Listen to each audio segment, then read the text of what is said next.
Yoo yaa jenneerraa kabajamtoota daawwattoota Nuubiyaa miidiyaa akkam jirtu qophii teennata qorqortii taayiroo biraatii waliin dachaanee jirraati. Keessummaan keennaarraa haa waliin qorqorruu obbo Taayee Dandaati. Obbo Taayeen Dandaa nama haaraa mutii miidiyaa Nuubiyaatii fi baga nagaan dhufte obbo Taayee. Ayyee baga nagaan nu eegdan. Tole mee haddaallee waan haala yeroo irratti waliin qorqorraa keessatti waa wayyaanee kana waa wayyaaneen ta'e waa wayyaanee itti jirtu kana mee wayyaanee tanaan duraallee jaalala biyyaan qabne waa isin biyya godhaa jirtu tana waa isin biyya gootelleen uummati nama hundi beeku isuma jaalala biyyaan qabne kana akkamiin abbaa federaalistii jedhaa turaniimme. Wayyaaneen waan hundumaa in fakkeesse malee waan ta'e hin qabu. Abbaan dimokiraasii isa dimokiraasii keessaa garuu afaan irratti jechuu malee keeyyata tokkicha wanni lafa irratti buusee mul'isee hin jiru. Filannoon godhamaa ture hundumtuu feekiidha. Yoo sobuu baanne jechuudha. Sanuu immoo filannoo malee jedhee hoggaa inni dheengadda dhaadatee caraqaa filannoo addeessaa godhee argiteerta jechuudha. Heera mootummaa kana ittiin dhaadata. Qabiyyee heera mootummaa kanaa immoo tokkicha isaallee raawwatee hin beeku. Fakkeenyaaf keeyyata 18 irratti ilma namaa to'annoo seeraa jala oole dararuun dhoowwadhaa jedha. Garuu jarriin kolaasa. Ibiddaan guba. Hin ajjeesa miilarraa mura. Waan hin goone hin qabu. Maquma heera kanaatiin immoo kakata hamma. Heerri mootummaa diigamee abbaan isaa immoo ana hin jedha jechuudha. Federaalizimii amma jette kanas waan federaalizimii afaan wayyaaneetiin waan hin dubbatamin hin jiru. Federaalizimii waanuma jedhamu kanaa'u waanuma inni jalqabaaf uume fa'aa fakkeessa. Sabaaf sablammoota fa'aa anatu tolche jechuufa barbaada. Duraan sabaaf sablammiin hin jiru harkumaanan tolchee fidee sadarkaa jedhutti dhaadheessisaa hoggaa laaltu. Garuu immoo keessa isaa gaafa laaltu waa hundumtuu fedhii wayyaaneetiin akka wayyaaneen fedhetti yeroo wayyaaneen fedhetti raawwatamaa ture malee wanni waan heerarra taa'e federaalizimiidhaan wal qabatee mirgi ofiin of bulchuu mirgi waliin biyya bulchuu wanni jedhan takkittiin hin turre. Biyya kana keessatti seera baay'eedha qabae. Heerris jira. Kun hundumtuu feeknu an ture. Feekii ture. Seerri fedhii wayyaaneeti. Harraawwachiisu harka wayyaaneeti. Manni murtii wayyaaneeti. Seeruma takkitti wanni seeraan raawwatame wanni seeraan tolfame tokko hin jiru. Garuu immoo warri keenya wayyaaneen abbaa federaalizimiiti. Wayyaaneen duunanii bakka sabaaf sablammiin dhumuu isaati. Wayyaanee waggaa 46 reefu guute kan sabaaf sablammiin sanii achi akka sirumaan turin akka ergasii as uumametti akkasitti ilaalu. Keessattuu immoo uummata Oromoo guddaa kan uummata ofiifuu gaaddisa gaanfa Afrikaa ta'e kana hireen isaa wayyaaneetti hirkatee jira. Wayyaaneen irraa duunanii hin jiru. Sadarkaa jedhutti warri yaadu jira kun baay'ee nama saalfachiisa. Tole akka gaariitti ibsite kabraa immoo wayyaaneen gochisii wayyaanee amma mul'ataa jira keessattuu amallisii dhugaa keessattuu waan buufata xiyyaara Aksumii irratti raawwatte amma nama hunda ajaa'ibsiisee amalli inni wayyaanee ka dhugaa baay'ee mul'ataa jiraati. Mee maaliif barbadeessitti fakkaata aayirpoortii yookiin buufata xiyyaara Aksumii fi san qofaa miti bu'uuraalee misoomaa hunda barbadeessaati kan yoo duuba baqattu bakka mo'attee waa balleessitee deemti. Makkana gooti sitti fakkaata. Kuni nama amala wayyaanee beekuu fi raajiin ta'u. Wayyaaneen kaayoon isaa fedhiin isaa eenyummaan isaa maali yoo jettee ilaaltu dhaabbata maatii tokkooti. Warra Sibaat Naggaatitti yookaan fuudhan yookaan fooniin yookaan immoo kiristiinaadhaan warra sanitti warra firooma qabu malee warri biraacha keessa hin jiru. Warra maatii tokkooti. Maatiin kun kaayoon isaa fedhii murnaa, fedhii akka maatiitti qabu, fedhii saamichaa, fedhii sooromuu, fedhii badhaadhuu an dhuunfaa mataa ofii malee yaada biyyaan qabu. Waggaa 27 darbe kana maqaa uummata Tigraayin achi keessa daheeffatee kaabaa san uffatee uummata Itoophiyaa kaan saama ture. Waan saame garuu Tigraay miti ani ol kaa'e. Garii Indoneeshiyaadha, garii Chaayinaadha, garii Dubaay bakki inni riil isteetii gurguddaa irratti qabu. Uummata Tigraay keessa homaan goone. Xiqqoosii haa fakkaatu jedhee waan akka karaa, waan akka eerpoortii na qarqaara jedhee uummanni Tigraay akka wajjin hiriiru. Beezikalii birriin horiin biyya kanaa hatame achi hin jiru. Waanuma xiqqoo wayii achi buuse itti keessa daatuuf jechuudha. Sanii olitti uummata Itoophiyaa gaafa dararu uummata Tigraay fi uummata Itoophiyaa akka duddaa garaa ta'u maqaa saniin afaan san dubbachaa yakka waan inni asitti raawwatuufi akka uummanni Itoophiyaa Tigree jedhee uummata Tigraay akka jibbu akka moggeessu akka irraa qollifatu gochuudhaaf waan san hojjechaa ture. Keessa dhokachuuf akkasitti malee hin ta'uuf waan ta'eef. Kanaaf waan xixiqqoo tokko achi buuse. Garuu immoo uummata Tigraayifis uummata Itoophiyaafis ilaalchi inni qabu tokkuma. Uummataaf waa takka waan yaadu hin qabu, biyyaaf waa takka waan yaadu hin qabu. Ijaarsa biyyaa keessatti dhimmoonni gurguddaan duudhaaleedha. Duudhaalee dhugaa dubbachuu, duudhaalee tokkummaa waan kana. Waan kana immoo itti yaadeet lakkaa'eet akka inni diigamu hojjechaa ture. Sabaaf sablammii hedduutti wal shakkiin wal sodaan akka babal'atu. Amantaaf amantii hedduutti wal shakkiin wal jibbiinsa akka babal'atu ta'ee jedhee jechuudha. Sanirrallee immoo gabbu'ee sadarkaa godinaaf godinatti gandaaf gandatti gooxii hedduu akka namni wal ta'ee hin jiraanne godhaa ture. Kun diigumsa. Waan kana immoo ka godhe Tigraay keessattis hojjetee jira. Tigraayuma keessa amma Shiree kan jiruu fi Maqalee kan jiru akka tokkoo miti. Tambeen kan jiruu fi Adwaa kan jiru akka tokkoo miti. Achuma keessattuu diigumsa hojjechaa ture. Biyya diigaa ture. Amma maalinni wanni erga Maqaleetti galee mul'ate waan amma kaleessa buufata xayyaaraa Aksuumirraa amma nu argine waan inni uffate kaleessa waan Tigreef dhaabbate fakkaatee maal godhee Tigreef waan yaadu Tigraayif waan yaadu fakkaatee ani inni uffate santu irraa baname jechuudha. Hin saaxilame. Uummata Tigraay fi wayyaaneen tokko ichaa baay'isan amma isa dhiisee ofitti godhe jechuudha. Uummata Tigraay jala wanni fedhee waa badu anummaa naa bahu han jedhutti dhufe jechuudha. Durattuu ofii malee Tigraay irraa ajaan qabu. Dawoo godhate malee. Amma wanni ilaaltu toora sanitti amma jechuun namoonni amma kanaan dura hamaadha jetteeti yaaddu. Namoota akka Gaadaafii fa'a. Namoota akka Saadaam Huseen fa'a. Jechuun hamoodha abbaa irreetii jettee yaaddu. Waan kana hin goone. Bu'uura misoomaa uummanni itti tajaajilamu hin diigne jechuudha dhumarra gaafa gahan. Ofumaa fi wareegamanii achumatti du'an malee waan kana hin goone. Hammeenyi wayyaanee adda jechuudha. Maaliif hammeenyi wayyaanee adda ta'e? Namaaf galuu dide malee amma dhiyoo kana yoo dhageeffatte hin beeku. Ijoollee isaanii, niitiiwwan isaanii hundumtuu lammummaa Ameerikaa, lammummaa Kaanaadaa, lammummaa Ingiliiz, Faransaay, Jarmanii qaban. Anachi Maqalee jiran amma haa ba'anii baay'inni isaanii Ameerikaadha. Haa ba'anii yennaan gaafa laalan kun niitii Dabratsiyoon.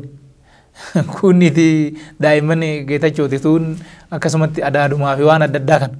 Maal argitati kana? Biyya tanarraa durattuu jarri qophii hin qabu. Ijoolleen isaanii lammii biyya biraati. Haati warraa isaanii lammii biyya biraati. Qabeenyi isaan saaman asiin jiru biyya biraati ka jiru. Sun amma achuma taa'anii yoo hiree argatan deebi'anii amma saamuuf waan bakka san maanneffatan malee uummata san watakka yaadne akka hin jirre hammeenya isaanii sirriitti banee mul'isa jechuudha. Akkasitti ilaaluudha. Bareeda. Mee Dr. Tewodiroos Adaanoo jechuudha. Duraan gameesuma wayyaanee ture amma immoo dhaabbata fayyaa addunyaa ka hoogganu. Inni immoo gargaarsa fakkaateellee wayyaaneedhaaf wayyaanee dandamachiisuudhaaf aangoo qabu fayyadamee biyyoota adda addaa ollaalletti bilbilaa akka ture odeeffamaa ture akkasuma meeshaa waraanaa waan garaagaraa Tigraay kophaatti akka gargaarsa argattu socho'aa ture namoonni balaaleffatee jennaan waan wayii lakki hangama nagaa dhaabadha malee jedhee waakkate maalii fi gargaarsa fakkaatee wayyaanee deeggaruu barbaade namichi kun.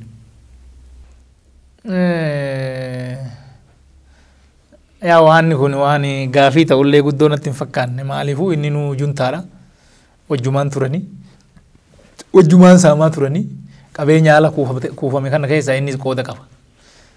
Yakka biyya kanatti raawwatame kana keessas qooda qaba wajjumaan jiranii tokko kana. So jaallan isaatii hiriyoota isaatii yoo mararfate raajii miti jechuudha.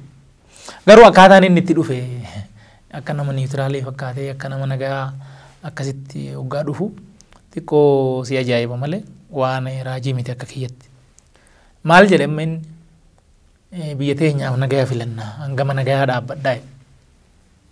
Kun jechuun maal jechuudha? Gaafa duraa waraanni nuuf tapha aadaati jedhee kadhatataa ture isaanu. Giraawundi workii barbaachisu erga xumuranii booda raayyaa ittisa biyyaa nyaachisanii obaasanii raffisanii halkan ajjeesanii gananii an waraana jalqabe isaan. Akka isaan yaadanii waraanni Itoophiyaa hin faca'a, Itoophiyaan hin diigamti, yookaan qaxxitaa dhufanii haaraa kiiloo qabatu, yookaan immoo biyya haaraa biyya mataa isii dandeecha labsatu akka itti karoorfame akkan. Yaaliin isaan godhan kun immoo akkasitti hin deemne hin fashale. Uummanni Itoophiyaa tokko ta'ee dhaabbate san caalayyuu raayyaan ittisa biyyaa ka dur caalaa daran cimee itti fufe irra rukutamanii wanni isaan yaadan hundumtuu karaa itti hafe. Wayyaaneen maal jedhe? Wayyaaneen Dabratsiyoon. Isumatu araara gaafatee mitire dubbiin araara naa dhumuu jedhe. Aloola jalqabe isa deebi'ee immoo araara immoo hin jedhu isa. Amma dubbiin araara naa dhumuu nagaa jechuun maal jechuudha? Ijjannoo wayyaanee jechuudha. Ijjannoo Dabratsiyoon jechuudha. Wanni biraati miti. Itoophiyaa keessatti yakka raawwatanii mirga namaa sarbanii biyya saamanii saniifuu dhiifama argatanii sanuu cabsanii immoo jijjiirama uummanni gatii meeqa kaffalee fide kana duubatti deebisuuf buqqaatii meeqa raawwatanii ajjeechaa lammiilee nagaa meeqa raawwatanii sanbiira darbanii immoo birmadummaa Itoophiyaatiif mallattoo ka ta'e raayyaa ittisa biyyaa waraananii achii booda immoo amma araara wanni jedhan maaltu jira. Yakka biyya ganuu bakka raawwatametti biyya keessatti tasgabbiin akka hin jiraan waggaa lamaa fi ji'a 8 guutuu erga hojjetan booda har'a jaarsummaa wanni jedhan hin jiru. Olaantummaan seeraa kabajamuu qabaa jedhee mootummaan Itoophiyaa ejjennoodhaan itti seenee jira. Mootummoonni biyyaallee hanollaatis hanfagootis wanni wayyaaneen godhaa jiru gocha shororkeessummaati. Shororkeessummaan kun yeroo dhumaatiif dhaabbachuu qaba. Mootummaan olaantummaa seeraa mirkaneessuu dhimma Itoophiyaa keessan seennuu jedhan. Achi deemee eessa deemee qawwee bittaa deemee bakka adda addaa dhaqee gaafa achi ta'uu didee galu. Ammallee deebi'ee ejjennuma jara jaarsummaadhaan dubbii kana araaran fixaa jedhee jechuudha Tewoodiroos. So kuni akkasitti ilaalamaa wanni jaarsummaa jedhan immoo hin jiru. Dubbiin juntaa yookaan harka kennachuudha.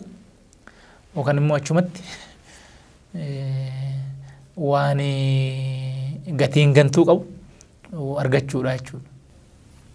Mee kanaan wal qabate jechuudha wayyaaneen akkuma beennu biyya kana abbaa ana jedhaa turte sana boodalle immoo Itoophiyaa kana jeettee wayyaanee malee na biyya kana bulchuu hin danda'u akka jedhamu fakkeessu jechuudha.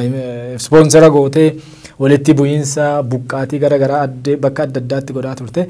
Amma immoo uummanni Itoophiyaa sirumaayyuu yeroo raayyaa ittisa biyyaa irratti gochi gantummaa akkasii gochi gara jabeenya akkasii godhamu uummanni hoo jedhee ka'ee sabaaf sablammii harkaa qaba isiin jettu sana immoo uummanni yoo itti ka'u kana abdii kutteertu jechuudha. Mee kana akkamiin ilaalta wayyaaneef maal jechuudha uummanni karaa qabeenyaaf argaa jirtu sangaadhaan maallaqaan waan gara qaba deeggaraa jira gara biraatiin immoo Itoophiyaan nutti ka'e jedhanii immoo warroonni isaanii aktiivistiin isaanii immoo Itoophiyaan tun haa baddu nutti kaate akkam nutti kaatedha yeroo bu'aa nulle arginee jirra jechuudha. Kun maal agarsiisame isaanii? Baay'ee gaariidha kun. Jalqaba irratti uummanni biyya kanaa waan guddaa tokko baratee jira. Waan guddaa tokko. Maaliin mammaaksi mataa jiru irratti qarree qoranii jedhan. Yoo mataan hin jirre shurrubbaan hin jiru, goofareen hin jiru, mataa jiru irratti silaa wanni tottolchan. Waa hundaa ol biyyatu gatii qabaa uummata biyya kanaatiif galee jira. Biyyi tun gaafa diigamte, Sumaalee diigamterraa Oromoon Itoophiyaan sabaaf sablammiin Itoophiyaa diigamuu Sumaaleetirraa waa baratee jira. Liibiyaa diigamterraa amma waa laalaa jira. Yemenii Sooriyaa diigamterraa amma waa laalaa jira. Warri abbaa fooqii amma dhufee asitti kadhata. Kadhaasanuu baay'ee rakkoodha. Salphatee jechuudha. Hiyyoomanii jiraachuufuu biyya barbaachisa. Waan biraatiif odoon ta'in jechuudha. Kanaaf amma murnoonni akka wayyaanee shanees dabalate warri biyya diiguu barbaadu. Warri fedhii murnaatiif qofa fiigu kun akka biyya diigan hin hayyamnuu ka jedhu uummanni Itoophiyaa qarqaraatitti ejjennoodhaan agarsiiseera. Sangaa argitee jirta, tumaaleeyyii argitee jirta, horii argitee jirta. Hin deemnee duullallee jedhee jira uummanni. Kun dhuguma beeki. Shanees hin balleessinaa jedheera ofirraa. Murnoota hattuu wannoo kana hundumaan balleessinaa jedheera. So kun wayyaaneedhaaf dubbii wayyaanee dhumee jira. Normally. Dubbii wayyaanee waan guyyaa 3-4 dhumee jira. Warri immoo wayyaanee nu jalaan ajjeesinaa jedhee tsalooti godhu. Tsalootiidhaanis karaa biraatiin immoo lagannaa maal jedhee warri yaamus yaa'u jiruun isaanii, tarsiimoon isaanii, loojistiksiin isaanii, baankiin isaanii wayyaaneedha waan ta'eef wayyaaneen hin jirre nus hin jirruu ka jedhu. Gaafas deebitu wayyaaneen du'e Oromoon hin du'a ka jedhan yaa Oromoon ka dhalate wayyaaneen erga dhalate miti. Sun loojikii kamiinuu Oromummaa fi wayyaanummaan bakka itti wal argatu hin qabu. Waggaa 46 wayyaaneen Oromoon immoo bara kumaatama meeqa ka jiraatedha jechuudha. Asitti fuudhanii wayyaaneen duunaan Oromoon hin du'a siin jedhan. Kanaa miti dubbiin. Wayyaaneen duunaan ka wajjin du'u shaneedha murnaa akka shanee kana. Hirkattuudha giriisaadha wajjin du'e. Wayyaaneetu uume waan kana. Yaada akka isaanii kan yaada cabaa qalbii cabaa eenyummaa Oromoon beekne. Handeemee gandatti wayyaanee akka waaqatitti ilaalu kun ka dhaqee achitti jala jilbeeffatu kana. Ka birrii xiqqoodhaan uummata ofii saalfachiisu kun wayyaanee wajjin du'a jechuudha. So kanaaf amma hinduunaa kiisii keenya goggogaa jechuun waan hin bareenneef waan kana Oromoon maxxansanii badii ofii karaa kanaan himatu jechuudha. Kun kana. Sani achitti bakka adda addaatitti even caasaa mootummaa keessa ta'e ka wayyaanee abdachaa ture jira. Wayyaaneen nan dhufaa bakka jedhee wayyaaneen kun waanuma fedha godhuu danda'a. Securityidhaan tooppiin wayyaaneedha. Lolaan waraanaan tooppiin wayyaanee qaroon beekan isaa. Waan hunda mala hundatti mala diinagdeetitti mala saayinsiititti waan hundumaa jechuun waan kanaan waggaa 27 televezyiiniin himaa turan. Televezyiiniin himuu dibbeen dhahuu rukutuu sirbuu namni kana laalaa gaafa dhufe jechuun waan tokko waan baay'ee beeku waan diraamaallee hojjetanii dhugaa fakkeessanii namni afaan jawwee seenee achirraan darbee maal jedhanii waan barreessan fa'a qabu. It's just wannoodha beek teelnu. Namaan amansiisuuf qalbii namaa ittiin cabsuuf eenyummaa isaanii akka malee ol fuudhuuf so nama baay'ee akkana aman so wayyaaneedha alatti biyyi tun hin jirtu wayyaaneen hin jirre biyyi siin badaa kanaaf jiruun keenyas wayyaanetti hidhatee jira kanaaf jedhanii wayyaanee eegaa ka jiran wayyaaneetu dhufa wanni baay'een otoo jijjiirama kana arguu dhabanii wayyaaneen hin dhufa boru dhufa jedhanii akka nama bulguu sodaatu san akkasitti akka nama bulguu eegu akkasitti eegu jira jechuudha. Kanaaf amma duuti wayyaanee kun hin du'a gaafa inni du'e jarri kunis abdii mura yoo xiqqaate harka sassaabbate hin taa'a jechuudha. Juntaan ganda jiru godina jiru akkasumallee naannolee keessa jiru jira juntaalee xixiqqoon firaan maaliin walidhee jijjiru kun ani warra wajjinis wannoo qaqqabu. Kan hundaafu hin dhumata. Rakkoowwan baay'een wayyaanee irraa dhaabbatan wayyaanee irratti hundaa'an fakkeenyaaf rakkoon diinagdee biyya kana hojii dhabdummaa fudhatte diinagdeen biyya kanaa jeeqamuu irraa yan dhufe qaala'insi jireenyaa fudhattee diinagdeen biyya kanaa dhaabbilee amma dheengaddaa wayyaanee irraa cufaman san dhaabbilee 34 san fi sanii wajjin illee walitti hidhatan immoo dallaalonni san wajjin hin dhufe gaafa amma mataan jawwee kanaa du'e bakka hundatti rakkoon kun hiikkachaa deema. Gabaan dorgommiitti seena. Innaa diinagdeen biyya kanaa hin tasgabbaa. Tokkummaan biyya kanaallee ni tita. Qalbiin namaa wayyaaneen edaa ammanumaa jedhee as deebi'ee raashinalii yaaduu jalqaba. Kanaaf rakkoo baay'een furmaata argata. Gaanfa Afrikaatis nagayaatti ce'eedheen kan yaadu jechuudha. Tolee egaa dhugumatti wayyaanee amma badaa jirti du'aa jirti du'uu isiillee ni beekama. Mee wayyaaneen duuba waan baay'ee ceetee hinteertallee wayyaaneen duuba Itoophiyaan maal fakkaatti waan jedhu hedduu isaa dubbatteerta waa itti dabaltullee yoo qabaatte dhaamsas uummata Oromootii fi uummata Itoophiyaatiifis yoo qabaatte kan waan carraa si kennan. Wayyaaneen duuba waan baay'ee onnoo jedhanii miti. Wayyaaneen duuba nagayaa jira. Wayyaaneen duuba tokkummaa jira. Wayyaaneen duuba badhaadhina jira. Wayyaaneen duuba instituutioniitu ijaarama. Instituutionii biyya kanaa jaarmiyaa biyya kanaa wayyaanee tajjeese. Instituutioniin barnootaa barnoonni qulqullaa. Instituutioniin fayyaa fayyaan qulqullina argata. Qonni biyya kanaa xiyyeeffannoo argachuu jalqabee jira. Daran xiyyeeffannoo argata. Misoomni biyya kanaa hin guddata. Aadaan hannaa aadaan korraapshinii malaammaltummaan yoollee hundee irraa buqqa'ee baduu baate hin caba.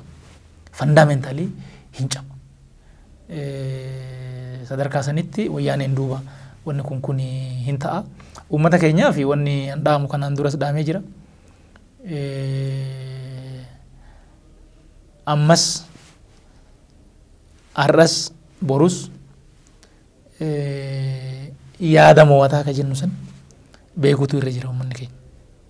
Uummanni keenya taatee keessa ooluu hin qabu. Taatee keessa ooluu hin qabu. Borus wanni ta'u jiraachuu danda'a. Har'a taatee wajjin oolee borus taatee wajjin oolee iftaanis taatee wajjin deemee akkanatti eessa ooluu hin qabu uummanni keenya. Aanaa jiru irratti hoggansi keenya akka sadarkaan jiru aangoon inni irra jiru teessoon inni irra jiru uummata kanaa hon jijjiirii ni koon qabu waan ta'eef bakka sanitti tajaajila barbaachisu uummata kanaa kennuu qaba. Uummanni keenyas gurmaa'ee karoora baafatee akka maatiittis akka ollaatittis har'a bakka jiru kanarraa boru bakka ga'u karoorfatee akeekkatee hojjetuu qaba. Alaa keessa immoo tokkummaa isaa tolfachuu qaba. Neetwoorkii diriirfachuu qaba. Neetwoorkiin tolee jira. Waatsaappiin jira. Telegiraamiin jira. Keessattuu illiitiin keenya caba qalbii keessaa bahuu irra jira. Uummanni Oromoo uummata guddaadha. Uummata guddaadha. Akkasumatti xiqqeessanii bilqaaxii keessa godhanii bakka boru bilqaaxii kana keessaa dhangala'ee badaa jedhanii sadarkaa itti yaadan san itti miti. Uummanni Oromoo gaaddisa gaanfa Afrikaati. Uummanni Oromoo gaaddisa Itoophiyaati. Sadarkaa sanitti of yaadanii hayyoonni keenyas waan uummata Oromoo madaalu yaada gurguddaa, yaada ititaa, yaada bilchaata maddisiisutu irra jira. Ijoolleen keenya immoo akeekkatanii barachuu qabu. Akeekkatanii barachuu qabu. Akeekkatanii qayyabachuu qabu. Naamusaan of dhangi'uu qabu. Kanumaan dhaamaa ulfaadha. Tole botaayii danda'a keessummaa kennadhaa teetee qophii kana waan nu waliin qorqortee horii bulii yeroo biraa yoo si affirree akka dhuftu abdii qabna. Kanaafuu hanumarraa wanne kabajamtoota daawwattootaa fi hordoftoota teennaa qophiin teennaa taa qorqortii hadhaa tanumaan hobbaate qophii biraatti yeroo biraatti gawletti deebinutti aaga badhaadharra nu tura horaa bulaa deebana.